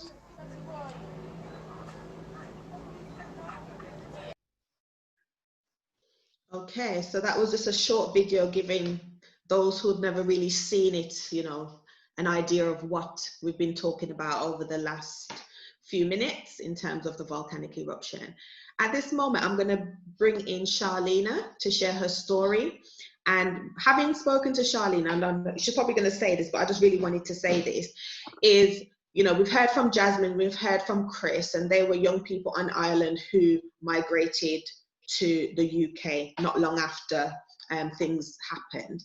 But conversation with Charlene, I know she was at points off Ireland. So that's the reason why she's here today, just to kind of also share that experience of somebody who is not that far, you know, didn't go miles away to the UK, but somebody who was not that far and then potentially coming back and that experience, how that was for her. So Charlena, if you just unmute and share your story and your experience for us, please. All right, good afternoon again, everybody. I think my first day is similar to everybody, where we heard that sound in the mountain and didn't know what it was. And I think later that evening, what made it more pronounced for us in trials is when they had this, this guy with a big megaphone driving through the village, saying if we're uncomfortable and we'd like to move, then we should pack a bag and come out of the village for the night. So I remember calling my dad, who used to drive taxi part-time. He was at the taxi stand, and I was telling him, Daddy, there's this person driving in the village saying that there's the volcano, and if you want to move, we should move. And he telling me, you say nonsense. And I'm saying, but Daddy, you can hear it. So I put the phone up and say, you can hear for yourself. So I remember he came back and he said, yes, maybe we should pack up and go by one of his friends, Mr. Arthur Mead, his friend, Arthur Soul. So we packed up and we went up to Dyer's and we spent the night there, only to wake up the next morning to find out that the volcano was not actually in St. Patrick's, not the one in St. Patrick's that we thought it was, but the one up in the east. So we went closer to it than where we were in the beginning. So that was the first instance. The first memory that I have, like I said, I had just finished school. And so I was getting ready to study. Just found out that I was going to go to Trinidad to study. So I was there for that. I was there for a little bit of the ash and for a lot of the earthquakes that in the earlys, when we had all of those earthquakes, you know, terrible, terrible, terrible. And but what stood out to me when I was away was the stories that you got when you were overseas. And those, I think, were more heartbreaking and more emotionally troubling to me, because we would hear, we were on university campus, we had a number of us Montserratians there together, and we would get the news that the volcano blew up and everybody in Montserrat is dead. And then we would start crying and we'd be wailing and we'd be wanting to know what is going on. And then we'd try to call home. A lot of times we tried to call home, but the circuit seemed to be busy and it was difficult to get in. So on top of the fact that you're hearing this, then you can't get through, you're thinking, oh my God, this is true. And so that was really emotional. All of those days of hearing those things and not being able to call home. And many of the times when we did get through, my mom would say, not a thing is happening in Montserrat. Everything is quiet. There's not even ash. And so a lot of the stories got blew out of proportion, and the emotional up and down was really, really hard on us in university. That I remember. Two, I remember when I was in Trinidad as well, that a number of us, we got visits from Mr. Osborne, Bertrand Osborne, had some family in Trinidad, and they made it a point to come up to the university to check on the Montserrat students. I always remember that. They had a meeting and they came to find out if we were okay, if we had everything that we needed, how our parents were back home. And I remember he left an envelope for everybody before he left. And when we looked inside, he had left money for us to do shopping and buying any little thing. So I remember that. The university was very good as well in terms of having somebody for us to speak to, the Montserrat students, and you know, trying to find out what would be comfortable for us to continue studying and not worry about what was going on at home. So that period was very, very traumatic for me. I remember when they had the big blow up, when those people died. I was with teacher Wendy Irish at the time because she was doing her teacher training at the time. And her father, and I think they had said that they weren't sure where he was and if he was with the people that went up to the garden, the agriculture plot. And so remember, we sat up in the living room space and we were kind of hugging each other and trying to figure out, okay, what's happening? Are we going to find out who these people are? And is it anybody that we know? And then the news came later in the day. That being away from home, not around people that you are accustomed to and love, and getting that kind of bad news, that too was another traumatic day, because we cried so much because we knew a number of the individuals that passed that day. They were parents of classmates of mine. We attended the same church. One of them was my first elder at church, and he actually used to write to me when I was in university. He would write just to check up on me. The church would send money and he would be the one to write and, tell me everything was fine. I shouldn't worry. I should, focus on studying. So that was really, really hard. My first experience with the blackout was after I returned a year later, because my first year, the December, my parents said they didn't want me to come home because things were so unsettled and they had to move, and they were staying in the Montserrat Secondary School at the time with my sisters. So they said I should stay in Trinidad and wait and see what is happening. Doesn't make any sense to me to come home at this time because it was so unsettled at the time. Fortunately for me, my grade 6 teacher, Mrs. Aline, she's sister to teacher Verna West and Nurse West, one of their sisters. She taught me in grade 6. She got married and she was living in Trinidad, and she knew that I was there. So she came and she took me home with her for the Christmas. So I was around somebody that I knew. But that in itself was really difficult because during those times at university, most people are gone and the dormitories are empty. So that was another trauma for me because I really, really wanted to come home. But my parents were like, no, you shouldn't. You should stay where you are. When I got home the next year, I was asked to work at the Seventh Adventist School, was having a summer school, and they'd asked myself and Vernet Buffon, Dr. Buffon, to come in and help. And so we had gone into Delvin's, and we were with the students. They were outside, and I remember seeing the big plume of ash in the air. And then I saw the lightning, I heard the thunder, and everything went dark. That was my first experience. And the children were all scared. I remember the children grabbing onto my skirt and to my legs and screaming and shouting. I remember feeling I wasn't panicked.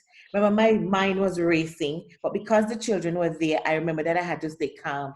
So I remember remaining calm and telling the children, everything is going to be fine. We just have to wait for the police to get here, and then we're going to leave. And the true to fact, a police officer did come. I think it was Officer Rasul, if my mind serves me right. It was really dark. We couldn't see a thing, but we heard the voice, and he identified himself, and he said, I'm here. We just have to stay until all is clear. And at that time, we remember jumping into a pickup truck. I don't even know who was driving the pickup truck. I just know that somebody came by and they said, everybody that can fit should fit. And so we had children, adults, everybody trying to fit into this back of this pickup and some other vehicles so that we can head to the north. And I remember the road being really, really slippery. It reminds me of ice, driving on ice. Coming to the north and seeing all the trees bow down and branches broken off from the weight of the wet ash was shocking to me. For some people, they had seen it before, but it was my first time. And so that was really, really hard coming back out of that. So that was one of my first actual experience in the midst of it all, with all of the drama. I think the next big thing that happened for me was the night when they had rocks falling in Salem. I think I was home for vacation again. At that time, my parents had moved out of the school and were living in Davie Hill in one of those little houses next to Arrow, coming up Sweeney's. And remember the neighbor coming and pounding on the door. We could hear all the noise and the racket going on in the mountains and saying, y'all need to get up, y'all need to get up, y'all need to get up, get up, get up, get up. Something is happening outside. So we came out and we started getting a lot of phone calls from friends in Salem saying that, you know, rocks falling. Somebody said that their car windscreen got cracked. And I remember we got dressed, everybody got up, and I remember we headed to where the hospital is right now. I remember when we got to the hospital, there were lots of people, a lot of people. It seemed as if people just headed to the hospital right in front of the DMCA because that was the safest place to be. So people in their nightgowns, in their pajamas, and everybody was just waiting to hear what is next. If Salem is affected, then what next? And I remember meeting one of my classmates. His name is Myron Lee. He lived way up in the east. And I remember him running, coming along the street. He had no shoes on and he was out of breath. And we were asking him what happened. He said he was up there and he saw what was happening. And so he had to run down to the beach, and he ran all the way along the beach, around the back road, and came up. That is how he got out. And he was, you know, kind of describing what he saw. You know, some houses catch a fire, and he was so scared. So that was one of the other things that I remember. The noise, because it was a lot of noise that night for that. I also remember my sisters, because they were still young and still in school, going on one of those trips that Christopher spoke about. They went to St. Kitts for a while. And I also remember that because my parents were staying in a school setting, because they had to move, there was a family, I think Mr. Andy, I don't remember his last name, and his wife. They would come and take my sisters, you know, from my parents on the weekend for a while, and because they didn't have to move. And so my sisters would go and stay with them, you know, for periods of time, so that my parents were trying to organize themselves. So that was helpful as well. When I finished school, I did come back to Montserrat. I was trying to work as a teacher, but I couldn't find a job. And so I had gone back to Antigua to work. I stayed there for a while. I would come home ever so often. And the same thing, you were living in Antigua and somebody will meet you in town. You're from Montserrat over there burning down, everything burned down flat. You know, try to get home as quick as possible to find a phone so you can call and find out, well, what's happening. And again, most of the time, nothing was happening. So being away, I think the emotional turmoil of getting fake news was one of the biggest things for me while I was out. In terms of living in the UK, if I thought of migrating, I came home, I couldn't find a job, I went to Antigua. Then after working in Antigua for 2 years, I came back to Montserrat. I was like, okay, I want to go back home because I want to be home. Didn't get through. My sisters at that time had gone to England. My mom, they'd finished school and my mom had sent them up with a family friend like Chris, with a family friend. And she said, I think you should go where your sisters are. She encouraged me to go. So I went, and was not my favorite place at all. I had already studied, had just finished studying. I did my teacher training, I had done my degree, and it seemed as if none of that meant anything. And I don't know if I wanted to go back to school and start over from scratch. So that was a turn off for me. The culture was different and everything seemed slow and logy, and I just didn't like it. My mom kept encouraging me and telling me nothing that is good comes easy, and I need to stick to it, and I need to stick. So stuck it out for about 4 years. And then I said, nah, I don't think I can do this anymore. So I just started searching for jobs, got a job in South Korea and did England, went there. My parents thought I was crazy. My friends thought I was crazy. Like, you don't know anybody over there, why are you going so far? But I was just tired of there, and I just didn't care. I was just like, anything else but this. So I did that for a while. But I always, in the back of my mind, said, you know, I really want to go back to Montserrat, because in my mind, never had in mind to live anywhere else. So after traveling around and around and around, in 2014, I decided time to come back home. So I've been back home since then. That's been my experience in a nutshell, you know, during those years. Chantal, you're muted. Sorry. Now, I was saying that sounds like a very interesting few years, lots of different experiences, and also knowing for a fact that, you know, England wasn't for you, you know, and a lot of people made that their end, you know, I don't say resting place, nobody died, but, you know, their final destination, you know. But what I've been hearing from the stories so far, and I'm going to see if there's anything coming in from the audience. If anybody wants to speak, remember, just let us know you want to share something, because you might want to share your experience, or you want to share your thoughts on this, you know, was it easier for the children, teenagers more so than the adults? So feel free to share. But what I'm hearing is from everybody's stories, the lot of uncertainty, you know, and uncertainty for anybody, I feel it's a challenge, you know, whether you're young or you're old. Uncertainty is never easy, never straightforward. So that's one of the things I'm hearing, as well as the whole the support that seemed to have been there for a lot of people, you know, and anything you're going through, that whole support is really key in order to get you through those challenging times. So that's really good to hear from some of the stories that I've heard so far. Derek, any questions? Sorry, who was that? Sorry. I think it was Charlena. I could be wrong. Charlene, are we going to say something, yes. Charlene? I was going to say too, another thing that I forgot to mention was one of the years when I came back, I think it's after the first year I came back, because everything was changed. By the time I came back, a lot of people had gone. And so I would be asking my mom for particular people, what happened to this person, or my friend who used to live here, or my classmate that's there. And she would tell me, oh, they left, or they went away.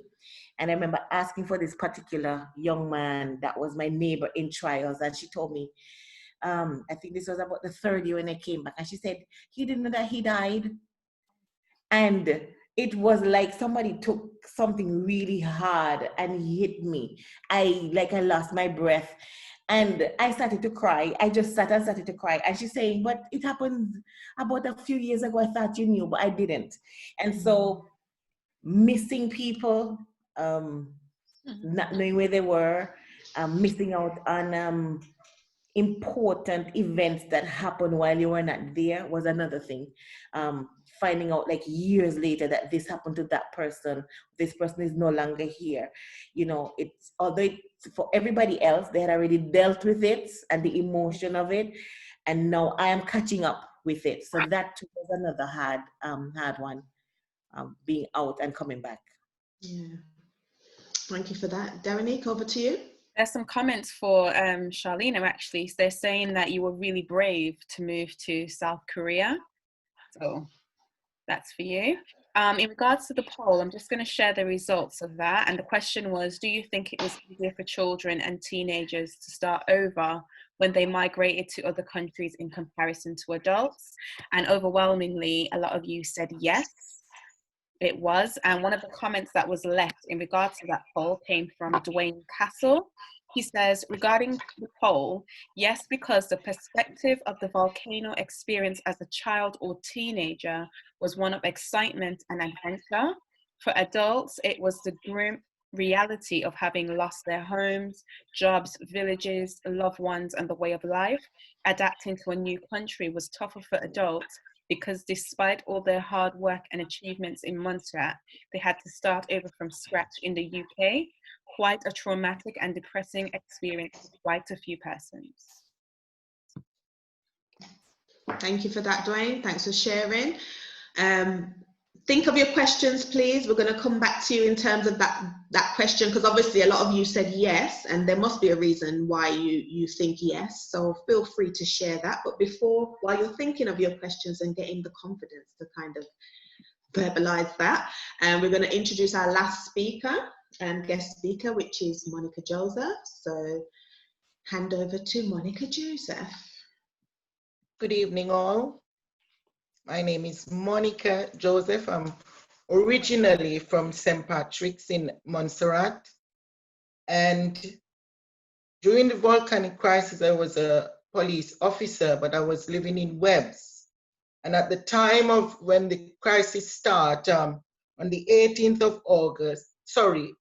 of July, 95, I could remember I was outside because I was on maternity leave. I just had my last daughter, Anika, and she was born in June. And on that day, we were outside. We were, you know, I had her outside just getting some air. We were sitting outside, and my sister from next door, she was there. We were all sitting together. And we heard, if we could all remember, sometimes the Concorde used to pass. And when it passed, it lets out a loud bang. And we heard that sound, but we didn't put it as anything because, you know, we always hear the Concorde pass. And so we were thinking it was the same thing, but we didn't see the smoke that it usually leaves. And after the bang, I just looked down on my daughter's clothes and in her hair and on her face.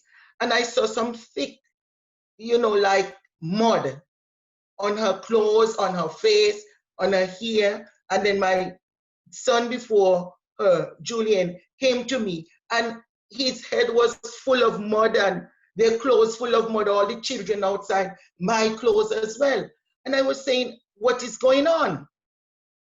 And it kept going on, the mud kept coming, and I was wondering what's really going on. You know, the clothes on the line, they were full of black mud. And I was wondering, we were wondering what's going on. And then about an hour after, someone came around with a loud hailer, and they were saying that the volcano in Spring Gut had erupted and people needed to move out of the areas. But because they said Spring Gut and in St. Patrick's, and we were living in Webbs, we thought that we were okay. And so that night we stayed there. But the police, I think the police, because I was a police officer, we had the young children. They were instrumental in getting us a place to live. And so we moved from Webbs in the early stages. They took us up to Richmond Hill. And it was really an experience because moving with young children, babies, you have to make sure that you have everything for babies. You have to have every clothes for the children. You have to, and then you have two older ones. They're not older, but they're 9 and 12. And you have to make sure that you have everything that you need for all the children. And it was really traumatic for me, you know, because I was married then, but they call in all the officers to work. And so my husband then was a police officer. So most of the moving and going up and down, it was on me. The children were young. The strain was sometimes on my oldest daughter to help me to move around.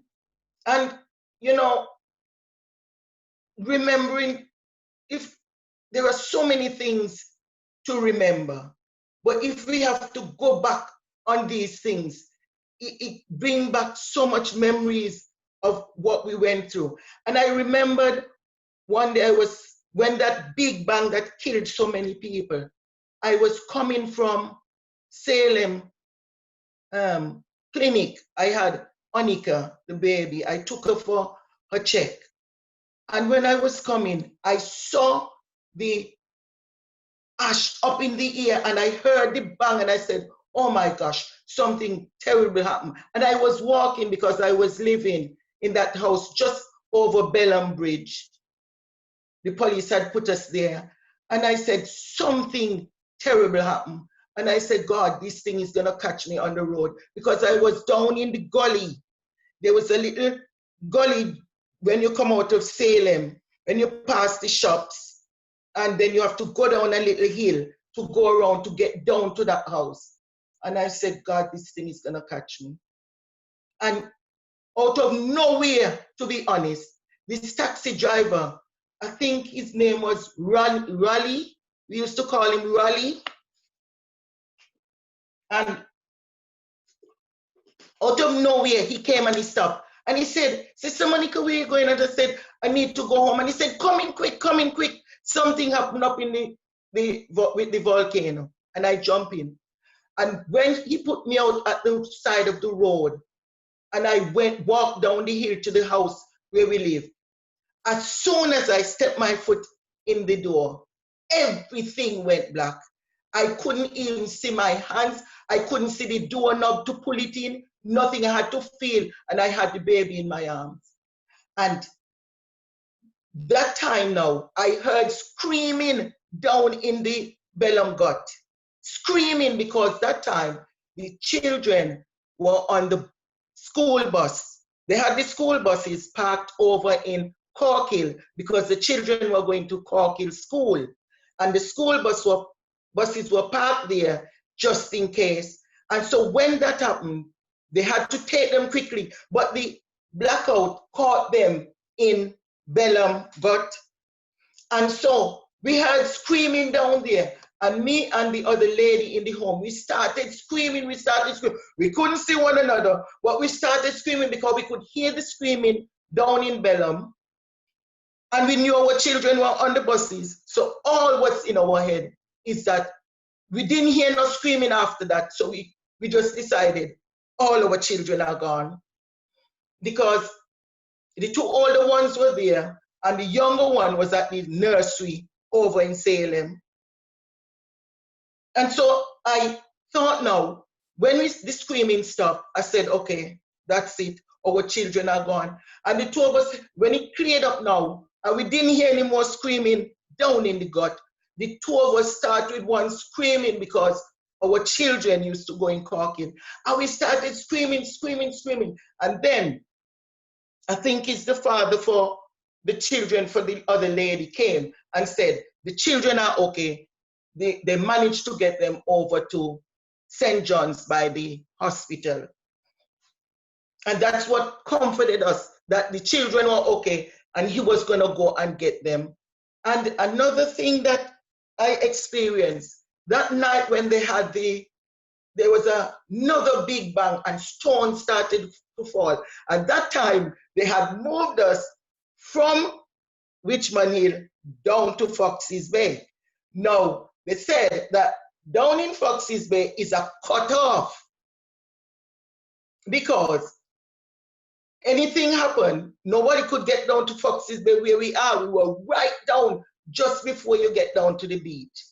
And I remembered that when that started, and bless his soul, Reuben Mead, Sergeant Mead, he came down, he called before and he said, get everything ready, pack up, we have to leave Foxes Bay. That is the dead of night, you know. And he came with one of the police cars. And to be honest, I'm looking back, and sometimes I tell my children, I'm looking back now, and I can't believe so many people fitted in that car. The whole household, because he said he's not leaving anybody behind. And when we started piling out of that van in Salem, we could believe how many right now. I believe that if they should do that home, they would charge them. I don't understand how he fitted so many people in that police van. And, you know,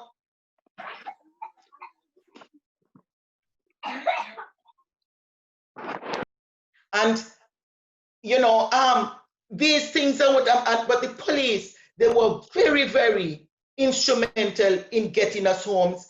We moved from Foxes Bay, we went to, over in Sweeney's, we moved from Sweeney's, we came to St. Patrick's, but the police, they were very, very good in helping us to get places to live. And I commend them for that, because they were really good in putting us up on their staff. And,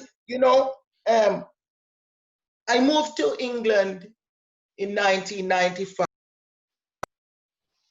In 1995, I moved to England. I came with my two eldest and the two younger ones. My oldest son, he went to St. Kitts, but he came to join us in 98.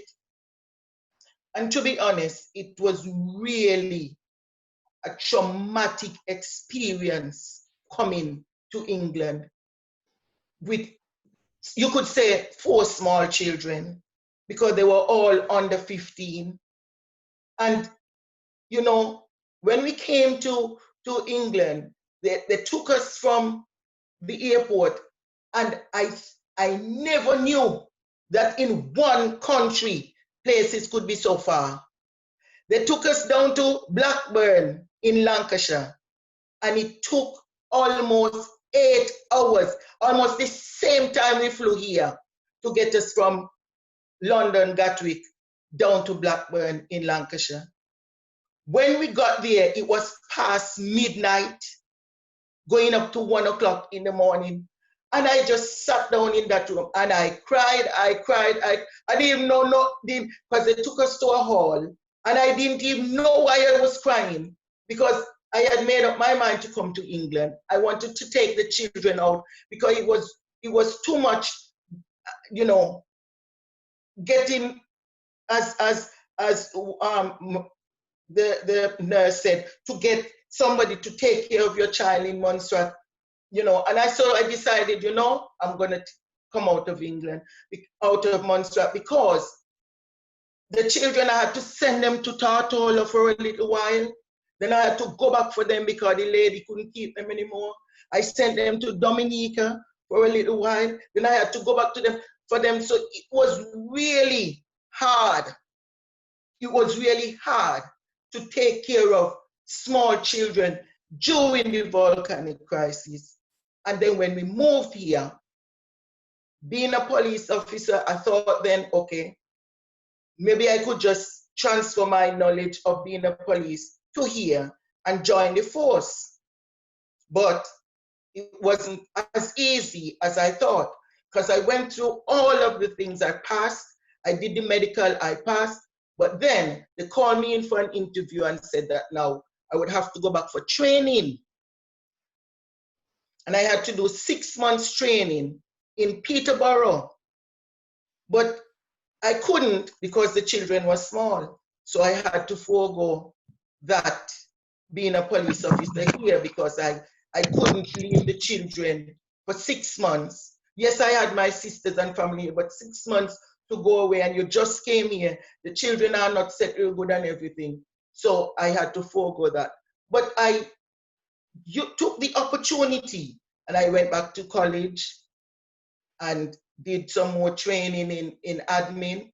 I went to college, I did computer science. So it was still a good thing for me to move from Montserrat as an adult to come to England, because I improved on my knowledge of things.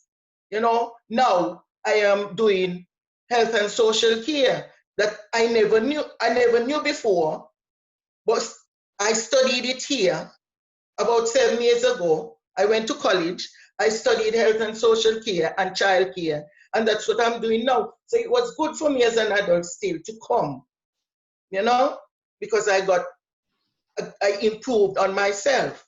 And for the children, he gave them an opportunity to go to college and university that, you know, maybe I wouldn't get the opportunity to send them if I was at home.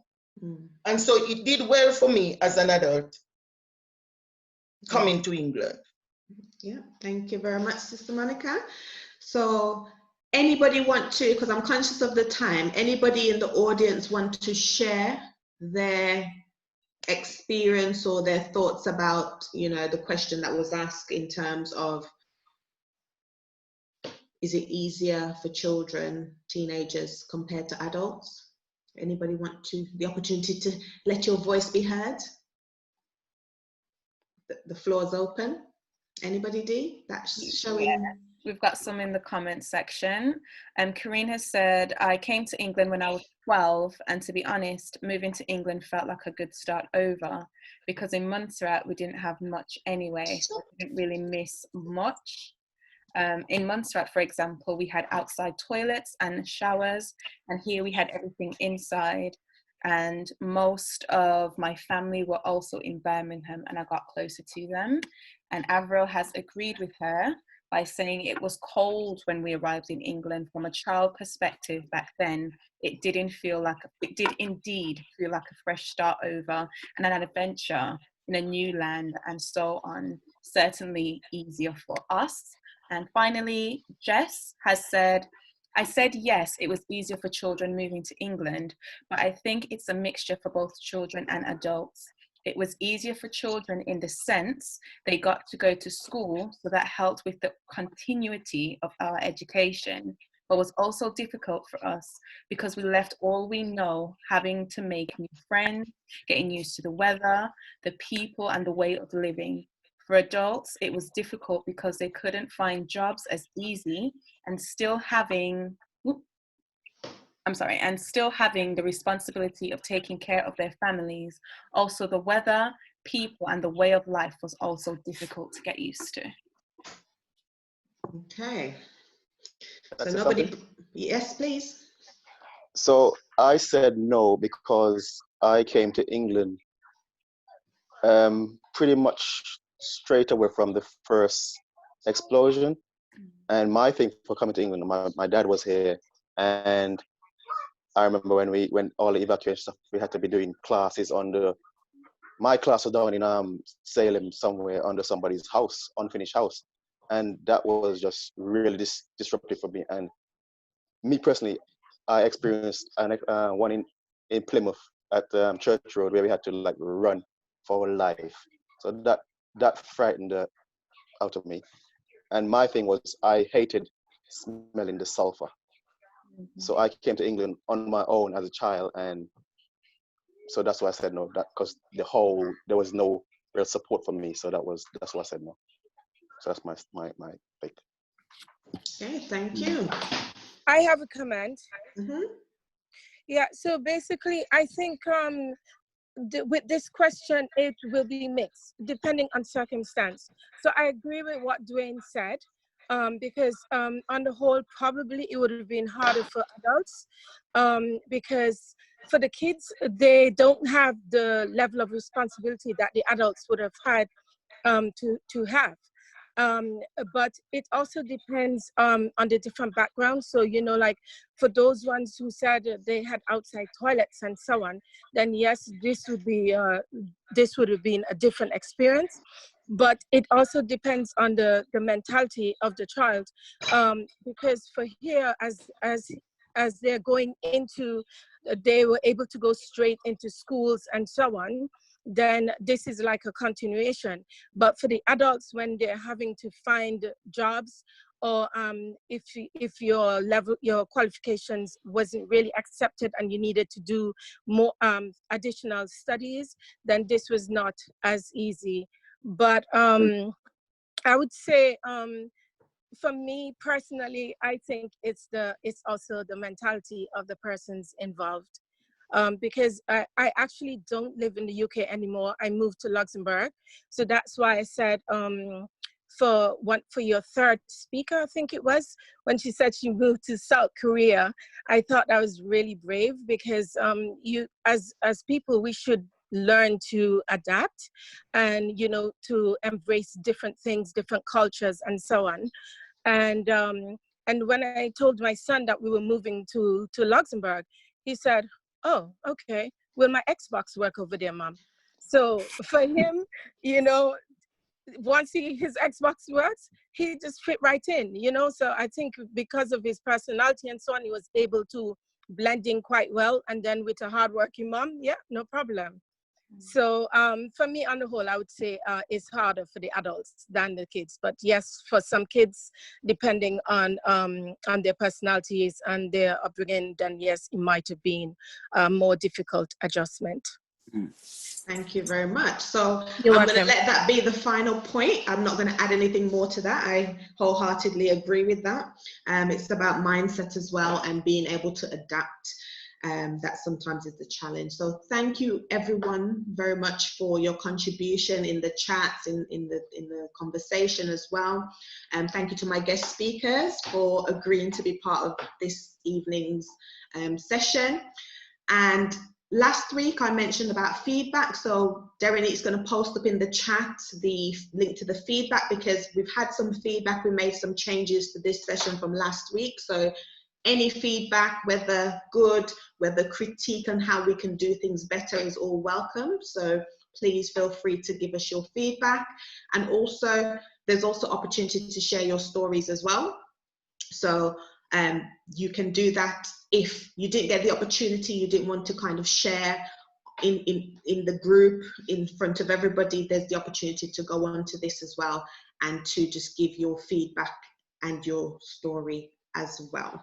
Okay, so big thank you from me and Derenique for today. And just to say, by popular demand, people, we're going to be here next week. So yeah, you know, there is a shelf life to this. There's so many people, like there's hundreds of people who've been affected by the volcano. You know, we can't interview everybody, but we're trying our best within the capacity that we have to try and get as many people as we can to share their stories. So guess what? Next week, join us for part 3. Okay, so thank you very much and have a good evening, good afternoon, whatever you're going to get up to. Take care. Bye. Thank you. It's rebuilding time. All monstrations abroad. Leave. Come.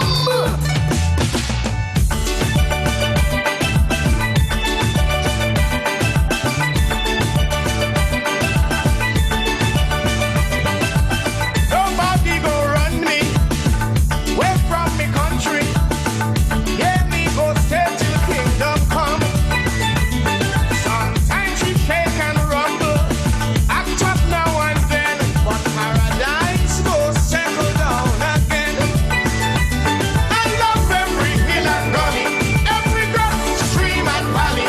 She's still my emerald city, Montserrat, nice, nice, nice.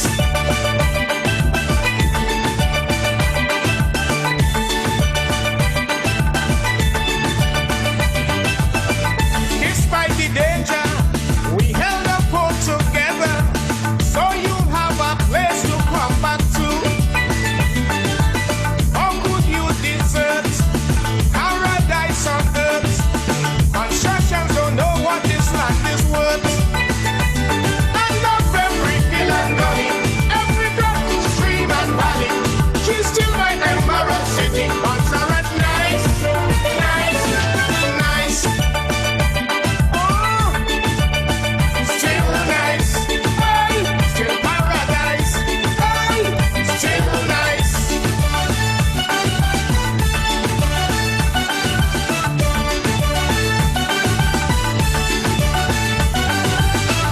England don't tempt me, the British can't fool me. Then I gon' make me run from me own country. No true monstration needs an invitation. Pack your bag, come home